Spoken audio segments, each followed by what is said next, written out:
Eu sou o Amílcar Correia e este é o P24.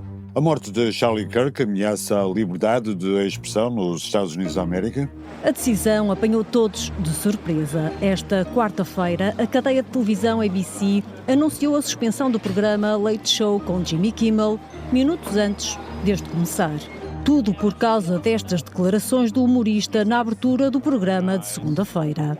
We hit some new lows over the weekend with the MAGA gang desperately trying to characterize this kid who murdered Charlie Kirk as anything other than one of them and doing everything they can to score political points from it. O assassinato de Charlie Kirk na semana passada, quando o agitador digital, conspiracionista e conselheiro de Donald Trump discursava numa universidade de Utah, nos Estados Unidos, agudizou ainda mais a retórica do ódio e da violência política no país. Quando Donald Trump foi atingido de raspão por uma bala num atentado que foi alvo no ano passado, o ex-presidente Joe Biden tentou, na altura, apaziguar o clima político e até afirmou que, embora possamos discordar, não somos inimigos. No caso da morte de Kirk, apoiante fervoroso do atual presidente e muito influente entre a juventude norte-americana e não só, Trump não fez isso. Atribuiu a culpa do assassinato aos seus adversários políticos do Partido Democrata. O presidente dos Estados Unidos da América não tentou unir o país e fez o contrário, puxou o gatilho e acusou os radicais lunáticos de esquerda que equiparam os republicanos aos nazis. Este clima tem feito as suas vítimas. Criticar o discurso de ódio de Charlie Kirk começa a ser proibitivo nos Estados Unidos. Que o diga Jimmy Kimmel, um dos mais famosos apresentadores de televisão, cujo programa foi cancelado indefinidamente, entre aspas, pelo canal ABC, como ouvimos no início deste episódio, por pressão da administração de Trump. Os Estados Unidos vivem em tempos de censura e de autocensura. Estamos a assistir a uma caça às bruxas e a um ambiente de pré-guerra civil. É sobre isso que iremos falar com Daniela Melo, cientista política e professora da Universidade de Boston. Bem-vindos ao P24. O seu dia começa aqui. Daniela Melo, obrigado por regressar ao P24, um dia depois da ABC ter cancelado o programa do famoso apresentador Jimmy Kimmel, aparentemente por pressão da administração Trump, depois deste Kimmel ter feito referências ao aproveitamento político da morte de Charlie Kirk. Há várias pessoas a serem despedidas nos Estados Unidos por razões idênticas. A morte de Charlie Kirk pode ser um pretexto para matar a liberdade de expressão nos Estados Unidos, para a pôr em causa? Olá, Amílcar, e obrigada mais uma vez por este convite. A morte de Charlie Kirk, de uma forma tão violenta, tão pública, o que fez foi amplificar muitas das divisões já existentes nos Estados Unidos, mas também muitas das ansiedades e medos e conspirações que já estavam presentes, claramente. Ora bem, por um lado, seria irónico se este evento tenebroso levasse ao fim da liberdade de expressão nos Estados Unidos, e chamo-lhe irónico porque, como já todos sabemos, Charlie Kirk era um ativista pela liberdade de expressão. E com certeza, se ainda estivesse cá entre nós, não concordaria com algumas das posições que têm sido feitas em seu nome. O que eu vejo aqui é um teste de stress à sociedade americana, um teste de stress aos valores liberais que pautaram a sua fundação, mais uma vez ironicamente no aniversário de 250 anos desta democracia. Mas, bem, a precisão ainda vai no adro no que diz respeito aos debates sobre a liberdade de expressão. O que temos aqui é claramente uma tensão muito grande entre a liberdade individual da expressão e o pensamento único, ou a oclocracia, a lei da turba, digamos assim. E nestes momentos tão mediáticos, tão carregados do ponto de vista emocional e do ponto de vista político, às vezes é difícil ver que esta tensão é a tensão que está presente, e o que estamos a falar não é só destes indivíduos e da vítima ou deste atentado. Estamos a falar realmente da qualidade da nossa democracia e do tipo de país em que queremos viver, e com que tipo de liberdades e com que tipo de limites também, se queremos impor limites a essa liberdade. Portanto, ainda é cedo a meu ver, para dizermos que acabou a liberdade da expressão nos Estados Unidos. Já tivemos muitos outros momentos históricos em que atravessamos por fases como esta. Ahm, mas há claramente pelo menos dois caminhos ou dois resultados possíveis. Ou seja, um dos resultados pode ser que realmente se mudem as regras de jogo, se mude basicamente o que é o contrato social nos Estados Unidos, para, enfim, um novo entendimento social sobre os limites da expressão. O outro resultado pode ser o resultado que tivemos, por exemplo, no fim do macartismo, de que não podemos ter, não nos podemos exaltar e não podemos abusar hum, destes momentos para acabar com a liberdade, porque na verdade isto é algo que nos afeta a todos. Todos somos cidadãos desta sociedade, todos queremos uma sociedade melhor, todos queremos ter a liberdade de nos exprimir e sem repercussões. Um, e estes momentos, obviamente, podem levar a uma grande reflexão social e podemos sair até disto mais fortes. Quer dizer, tenho esperança nisso, obviamente, como membro desta sociedade. Isso é um bom pretexto para a pergunta que eu queria fazer a seguir. Donald Trump, de facto, consegue direta ou indiretamente acabar com 2 jogos de estimação num espaço muito curto de tempo. Refiro-me a Kimmel e a Stephen Colbert. J.D. Vance apelou à denúncia pública daqueles que desvalorizarem a morte de Kirk. Há aqui algo de censura que implica também autocensura e, como falou há pouco no macartismo, isto pode estar na forja uma nova era de macartismo, com outra vertente, obviamente. Claro, outra vertente, outro contexto, outro momento, mas sem dúvida que a questão que vem à baila disto tudo é a questão da censura e da autocensura. Ahm, eu vou começar por aqui. A autocensura é uma resposta racional a um momento tão carregado como este. Quando há este efeito de multidão, quando há este carregamento emocional na política e também quando temos sempre vozes que conseguem amplificar estes momentos e transformá-los, instrumentalizá-los até de forma política, não é? A resposta racional do ser humano é a autocensura, é a autopreservação. E sem dúvida que vemos isso, quer dizer, já vemos isso há bastante tempo nas salas de aulas, já vemos isso até dentro da Casa Branca, não é? Quando vemos as reuniões do Presidente com o seu Conselho, com os seus ministros, percebemos que há sempre um discurso condicionado quando os indivíduos têm medo ou têm receio que dizer a coisa errada possa levar a consequências muito, muito reais, como a perda do emprego ou enfim, o ostracismo social e por aí fora. Há aqui um momento enfim, de espiral do silêncio.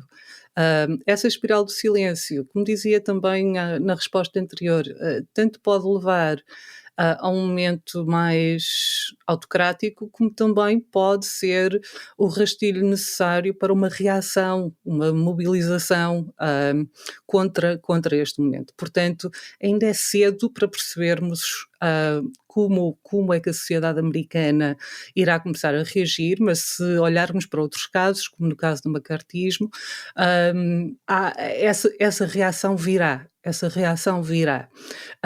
Pelo menos é isso que nos tem habituado a sociedade americana. Aqui, a comparação com o macartismo é interessante porque o momento é diferente e pode ter mais consequências, porque na verdade McCarthy era um senador e como senador tinha muito acesso ao poder e utilizou o seu acesso institucional para perseguir o que ele chamava os inimigos cá dentro, The Enemies Within, um dos seus mais famosos discursos. Aqui podemos ter mais consequências porque claramente há uma responsabilidade política que nós sempre atribuímos aos presidentes de unir o país, de, nestes momentos, não falar só para um dos lados ou não falar só para uma das narrativas, mas tentar encontrar o consenso. E neste momento, não só vindo do presidente, mas vindo também dos seus conselheiros mais próximos, vindo de J.D. Vance, vindo de Stephen Miller, por exemplo, e de Pam Bondi, o que temos visto é uma reação bastante polarizada e polarizadora também da sociedade. Portanto, isto pode ser um macartismo vezes 10, porque na verdade a Casa Branca tem muito mais poder do que um senador tinha e consegue consegue pressionar as instituições. Consegue pressionar, por exemplo, corporações, interesses privados para a sua causa, a expulsarem indivíduos que considerem enfim, anti-americanos e por aí fora. Portanto, o que vemos aqui também é uma resposta racional dessas corporações, também podemos dizer isso, não é? Ou seja, o canal de televisão que sabe que para continuar a existir essa corporação tem que ter autorização de uma instituição do governo, exatamente da FCC, claramente também percebe que há aqui custos e benefícios e a curto prazo o custo é muito maior que o benefício e, portanto, despede-se alguém como Jimmy Kimmel. Tínhamos uma guerra cultural, neste momento temos algo mais complicado. Quando ouvimos vozes como do Steve Bannon ou Laura Loomer, algumas das vozes mais radicais do trumpismo falar em guerra, e quando o próprio presidente, contrariamente ao que fez Biden, quando Trump foi atingido num comício, Trump puxou do gatilho e não tentou apaziguar, e fala nomeadamente nos radicais lunáticos de esquerda. Há aqui um ambiente de guerra, quase de guerra civil, para perseguir e punir esses radicais de esquerda. Isto é para levar a sério? É para levar a sério. Aliás, esta semana o presidente anunciou que certas organizações consideradas de esquerda que poderiam ser postas numa lista de sponsors do terrorismo e, portanto, há realmente aqui um momento muito tenso em que vemos um presidente que é diferente de todos os outros presidentes deste último século, sem dúvida nenhuma.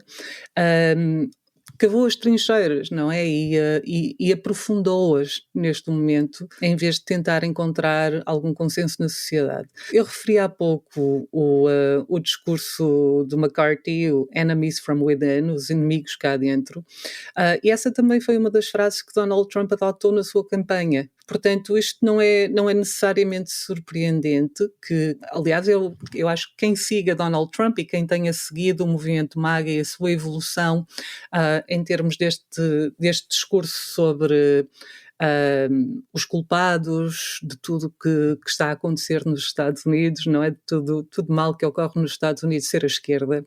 Esse é o discurso a que Donald Trump nos habituou desde a sua primeira campanha e aprofundou ainda mais nesta última campanha.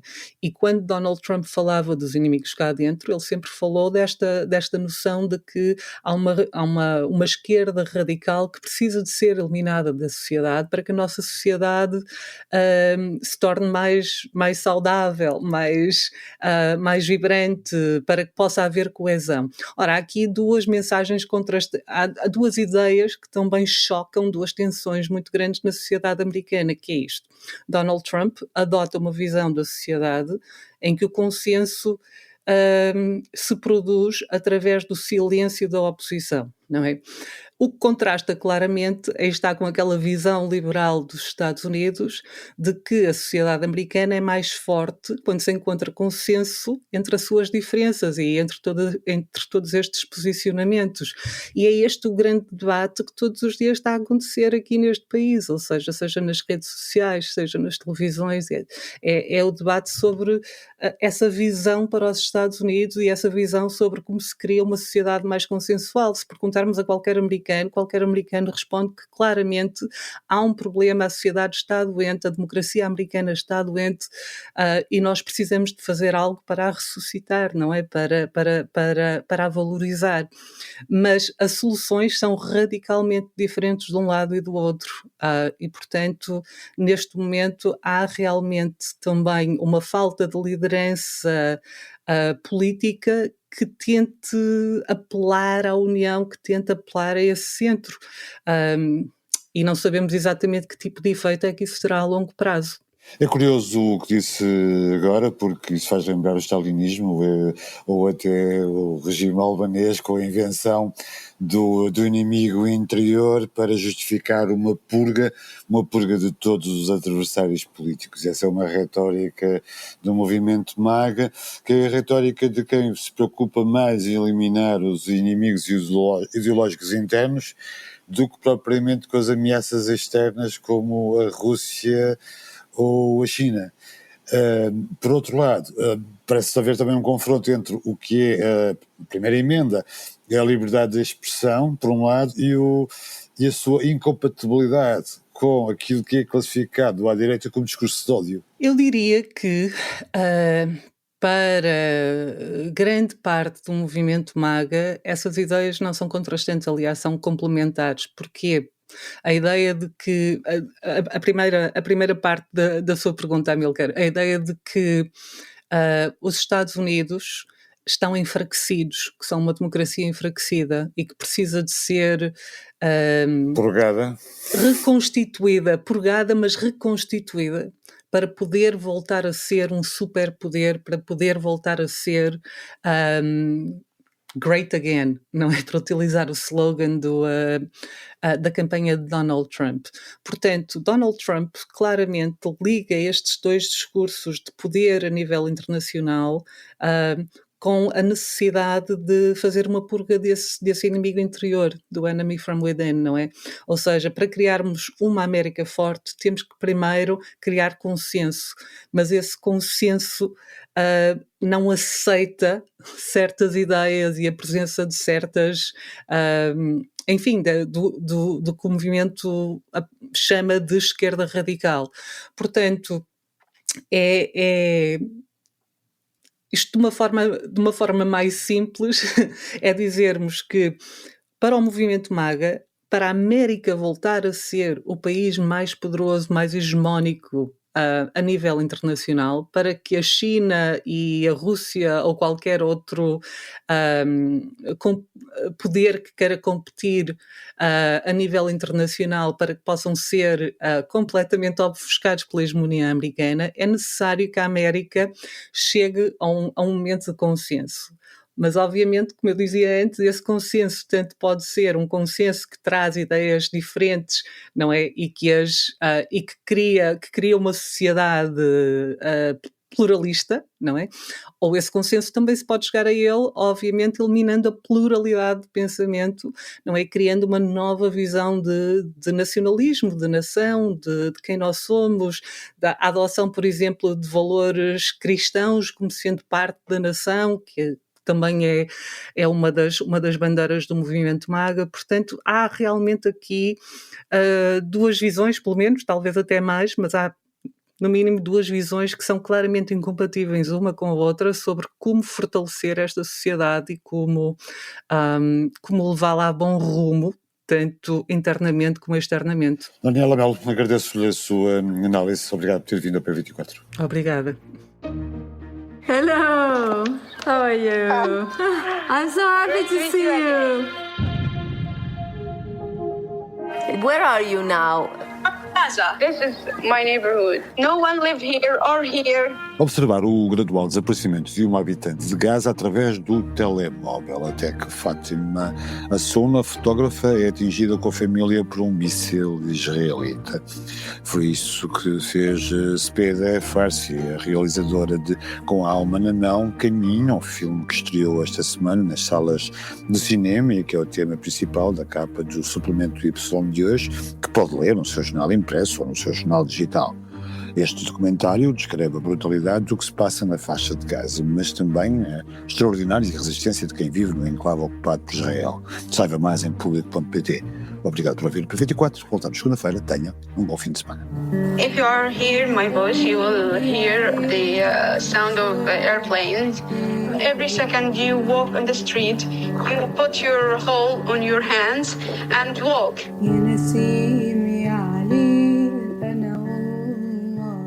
Para não perder os novos episódios, subscreva este podcast do Público na sua aplicação preferida. Para além deste programa, há mais para descobrir em público.pt/podcasts. O Público fica no ouvido.